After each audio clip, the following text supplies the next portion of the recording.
Bring it in here, big head. Let's run this thing back. James Kelley, the flight deck. He's got some kind of wacky title around here, like Director of Digital Content or something or other. Here he is. Sit on down, man. Your head's not getting any smaller. What's up, Deck? How you feeling? I'm feeling good, Jim. Feeling good.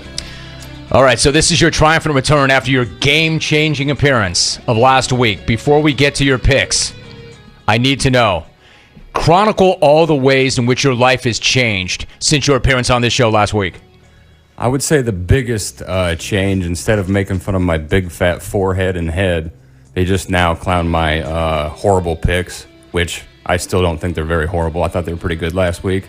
And I still think I should have gone 3-1, had some Seattle Seahawk wide receiver caught a ball, but I did go 2-2, and that's part of the game. But I am getting blown up quite a bit back home by friends. People see us everywhere, obviously, right?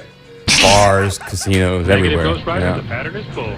I got to ask you something. Okay, first of all, yeah, that was a costly drop. That did hurt. That really did hurt. But when you're talking about friends and people back home, how about Mark Melanson? Is he hitting you up? He hasn't hit me up yet. They're kind of busy in baseball, so I haven't bugged him much. Yeah, but you used to coach him. He'd take that call. I did. He should. I should hit him up, though. That is still the craziest thing ever in the history of this show. You coached Melanson. Carnation Bowl champions, Jim. 1998. My bad. Went undefeated, actually. Son, your ego is writing checks your Where's body the ring? can't cash. Yeah, I need documentation. You can't just run up in here and say things like that without documenting it. Like Alvin, I know, won a state championship as a point guard. I can go right to YouTube and see that. How can you prove that you won that championship with him? I probably got a picture somewhere. I got to have him on someday to validate that and how much of an influence I probably was in his life. So, You could be my wingman. All right, then. So last week, and I'm sure you were a great influence on his life, both personally and professionally. Last week you did say, Deck, that you sent the wife and the kids to the zoo so they would not find out that either you gamble or you're on TV talking about gambling. Did they find out, and what did they think of your appearance? she hasn't found out. She's kind of she knows something's going on because, like I said, people have been reaching out and asking questions, and she's been looking at her bank account a little bit more. So I'm a little nervous right now, but I did change the 9-month-old because I got a 9-month-old kid. I changed his appointment to today, but that's about the last time I'm going to be able to pull this off because she is coming in pretty Wait a good. minute. You sent the wife and your 9-month-old to the doctor right around, like, right now? Yeah, so they right missed about this? now. Well, I did it actually the third hour. And because that that's when I wasn't thought it was gonna be- suspicious. That was not suspicious to her. Well, it kind of was, but it was scheduled for next Monday. But I said, hey, push it up because we got plans Monday night, so she did. So Nice try with that. I guarantee she's not buying it. All right, so really quickly, what was the clone reaction to your picks? Like, what was the clone reaction when you appeared on the show? And then what was the reaction throughout the weekend as those picks played out? all great last Friday. They were positive for once. I've never seen the clones so positive about something like one of the XR4Ts coming on. They were very, very nice.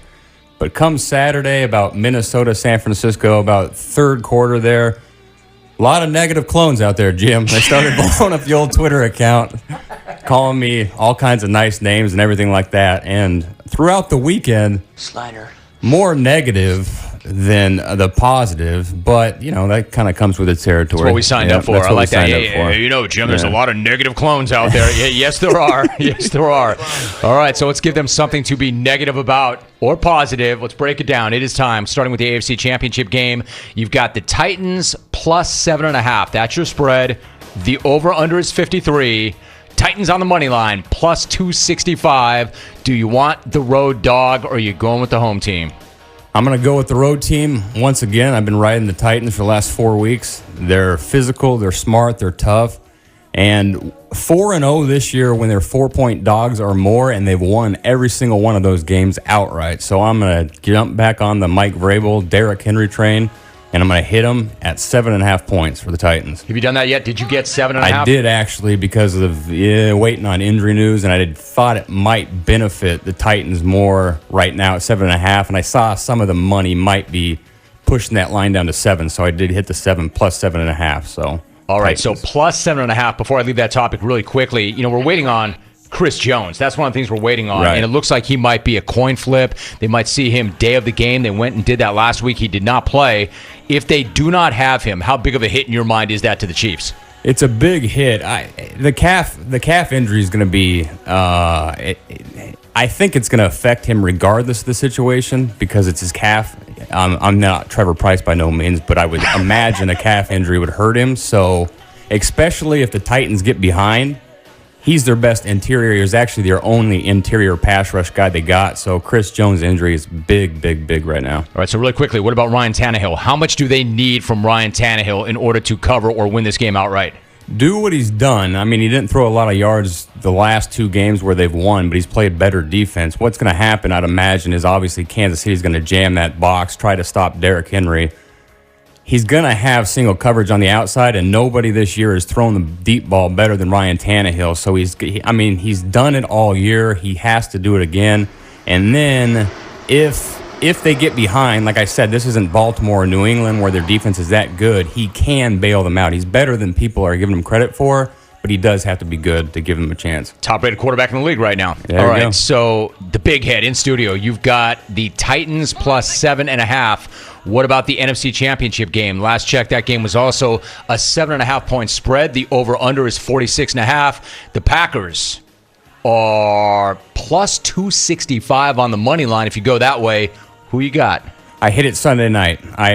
You did Sunday night. I did Sunday night right when it came out. I went the Niners -7 because I thought it would go the other way. So I did get the -7. I just think overall it is tough to beat them twice in a row without a doubt. And the Packers, a 13-win team, right?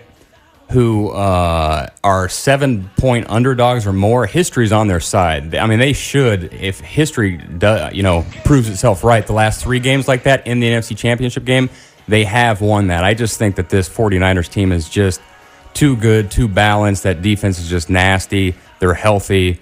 So it's going to be close. It's going to be right around that, but I am going to take the Niners. Do you trust Jimmy G on the big stage? I know that he does not need to win that game by himself, but do you trust him on the big stage?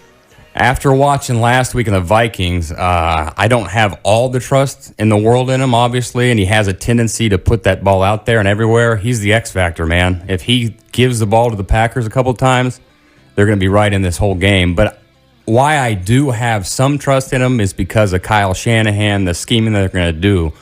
You know, you love that family. You love family. the Shanahans, don't you? I love the Shanahans, and LaFleur is part of that system without a doubt. But you'll notice the 49ers lead the entire league in yards after catch. Well, a lot of that is play design because a lot of guys are so freaking wide open in Kyle's system, which should help Jimmy. I mean, he's going to have wide open guys. He just got to do his thing. So hopefully he knocks the nerves off from last week. So let me confirm this really quickly. You've got Titans plus 7 or 7.5? 7.5 Titans plus 7.5. And then you've got the Niners -7. 7. Yep. All right, there are the picks. How about a bonus pick? We've got Conor and Cowboy, UFC 246. Conor's the heavy favorite in this fight at -315, but he has not fought in 15 months. He has not won in much longer than that. Who you got in the fight? Conor should win this. Like you said yesterday, I mean, there's a lot of pressure on him to perform, so he should win this fight. And if he does, I wouldn't be surprised if it was fast. Having said that, a lot of people are discounting Cerrone. If like you always say, MMA and boxing different, right? Everybody's always going to lose in MMA because basically their gloves are a lot thinner, right? Cerrone, he's a good fighter. He's a good stand-up fighter. He's not a fish out of water like a lot of people are with Conor. He could hang with him. So if you wanted to hit that, it's not the worst bet in the world if you wanted to go Cerrone here. All right, so he's a good stand-up fighter. Does he really want to stand in front of Conor McGregor? He wants to. Do you think his pride's going to get in the way, and will he say, hey, you know what, I can stand with this guy? Well, he said it will. So he said he will stand with him. He doesn't want to stand in the pocket or Conor's kill zone by no means because Conor's left.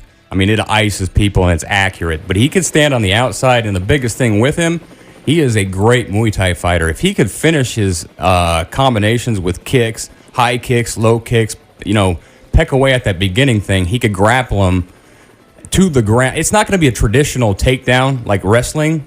He could take Conor down and he could submit him that way, but it's not going to be traditional stuff. But, I mean, Donald can do that. Dude, easy. I got Kevin Iole coming up next hour. I mean, take it easy. So I got about 30 seconds. If you were to hit that, which would you hit? I think I'm going to lean towards Conor. I think Conor should finish it. Way to be and do that kind of definitive. stuff. Yeah, I think I might. I might if I get around to it. If I have any money left. If the wife doesn't know, I guess if you make me pick, I guess maybe kind of. I'll go Conor for sure. Yeah, there you I'll go. take the odds. It is high, but I'll take Conor. I think he'll finish him. All right, we'll see how it goes. James Kelley coming back in. Good job, Flight Deck. Have a Thank great you. weekend. You've got your picks. He came in. He nailed it again.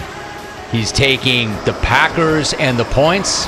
He's laying the points with the Niners. And if push comes to shove, if he has to get down, he's taking Conor, who is the heavy favorite.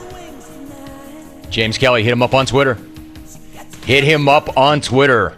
What do you think?